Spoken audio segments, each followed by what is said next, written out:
D'abord, soyons simples. Il y a une véritable guerre sur le vaccin avec les Britanniques. Enfin, les menaces réciproques auxquelles on vient d'assister sont incroyables. J'ai jamais vu ça. On voit un responsable allemand qui dit en gros, et Mme von der Leyen aussi, il est fait sur notre territoire, on peut bloquer ce qui sort de notre territoire. J'ai bien compris. Oui, c'est exactement ça. Ouais. Les tensions sont extrêmement fortes parce que l'enjeu est immense autour du vaccin d'AstraZeneca. C'est le premier vaccin qu'on n'aura pas à conserver dans des conditions extrêmement compliquées qui sont celles de Pfizer ou de Moderna, qui sont à moins 80 ou moins 20 degrés. C'est un vaccin classique qu'on peut garder dans un frigo et qui est produit en quantité normalement astronomique. Et donc, c'était ce qu'on appelle un game changer. Ça devait être vraiment un changement de rythme dans la campagne de vaccination.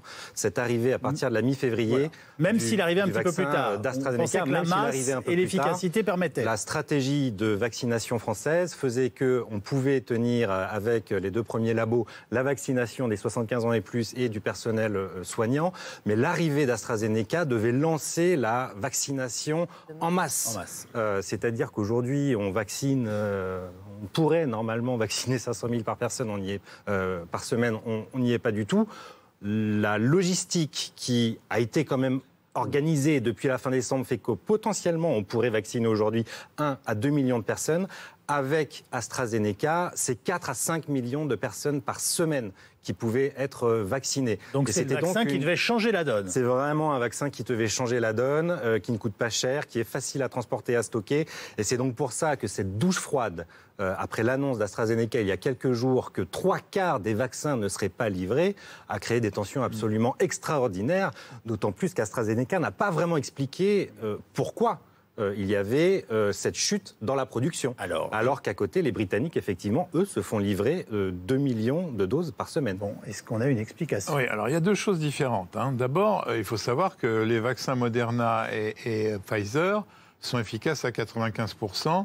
L'efficacité réelle du AstraZeneca, on ne la connaît pas encore très bien. Et surtout, on se dit que ça ne marche pas bien chez les gens âgés. Pardonnez-moi, on l'espérait à 70%. Oui. C'est quelque chose qu'on ne peut pas... Pour le moment, je ne sais pas, on va le savoir, puisque là, le dossier est en train de passer. Attendez, les plus de 65 ans, il faut s'arrêter là-dessus, vous glissez comme si... Les plus de 65 ans, il y a une polémique pour savoir si ce vaccin marche ou pas chez les plus de 65 ans. Ils nous disent oui.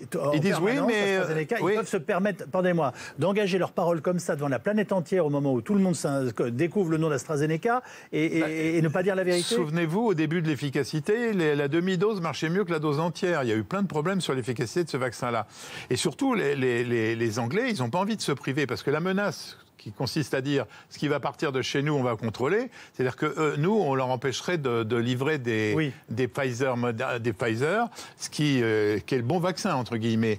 Il faut savoir qu'on attendait 17 millions de doses, et ils ont dit on n'en livrera que 5. Oui.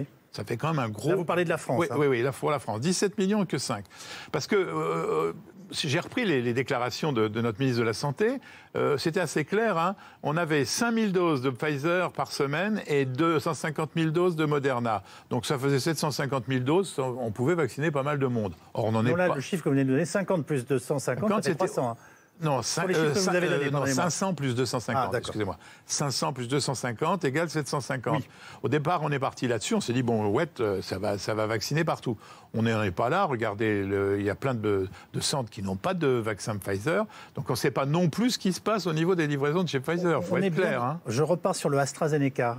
On est bien d'accord pour dire que pour l'instant, il n'y a pas encore le tampon de l'Europe. Il n'y a pas le tampon. Voilà, l'autorité de santé européenne n'a pas encore avalisé le... Je crois que c'est ce soir, ou ce soir ou demain. Oui, ça arrive, mais je veux dire, est-ce qu'on va avoir, une fois que l'autorisation est donnée, on a tous les éléments d'appréciation de la qualité du vaccin, j'espère? Oui, bien sûr, mais avec une indication en France qui était très claire, on ne le donne pas aux gens âgés et aux gens qui sont en mauvaise santé. C'était réservé pour les moins de 65 ans.